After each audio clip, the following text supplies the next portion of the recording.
सकाळी लवकर उठून भापड पसारा आवरला आणि आपण निघालो साईबाबांच्या दर्शनासाठी. लाडूचा प्रसाद घेतला आणि आपण पुन्हा आलो आपल्या हॉटेलवरती आल्यानंतर जरासं भांडण केलं आणि नाश्ता करून आपण निघालो नाशिकला. नमस्कार मित्रांनो, मी आहे गुरु आणि करूया व्हिडिओला सुरू. गेम्स घेतले बसमध्ये आणि आपण पोचलो इथे. आणि इथे आल्यानंतर त्र्यंबकेश्वरला आल्यानंतर लाईन बघितली. हिशोबाने या गाईचं 2 तास परत 2 किलोमीटर चालून वर जावा.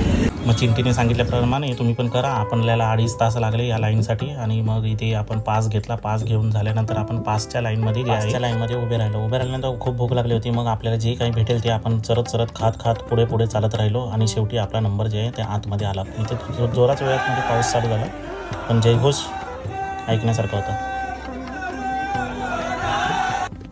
मग इथे टी व्हीवरती आपल्याला सतत दर्शन जे इथे घडत राहतं. आतमध्ये आपला नंबर आला फायनली. आपण आतमध्ये आता वाटलं की दर्शन घडेल आतमध्ये आल्यानंतर, पण कसलं काय, देव काय बाजारातला भाजीपाला नाही रे, देव काय असं पावाचा नाही रे, हे अभंग जो आहे तो इथे मला आठवला. आणि खूप वेळ आतमध्ये पण लाईन होती. ती लाईन कंप्लीट झाल्यानंतर आपल्याला दर्शन जे आहे मंदिराचं ते घडतं. आणि खूपच सुंदर असं मंदिर आहे. आणि या मंदिरामध्ये जेव्हा आपण तिथे पोहोचतो तेव्हा आपल्याला जे अंबरनाथच्या शिव मंदिरमध्ये गेलेले आहेत त्यांना स्पष्ट हे दिसून येईल की अंबरनाथचं मंदिर आणि हे मंदिर थोडं सेमच आहे. हे जरा भव्य दिव्य आहे.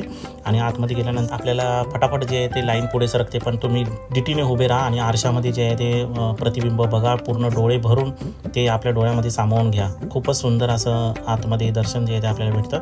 बाहेर आल्यानंतर मस्त फोटो काढले आम्ही. आणि मंदिर जे आहे बाहेरून खूप सुंदर अशा प्रकारे दिसत होतं. मग आम्ही बाहेर आलो, बाहेरचा व्ह्यूज एन्जॉय केला आणि लगेचच गेलो जेवण करायला. आम्हाला जवळजवळ अर्धा दिवस जो आहे पूर्ण गेला होता इथे दर्शन करण्यासाठी. मग मस्त जेवण केलं आणि आपल्या महाराष्ट्रातल्या तिन्ही ज्योतिर्लिंग करून आपण घरी जायला निघालो. चला तर मग भेटूया उद्याच्या ब्लॉगमध्ये.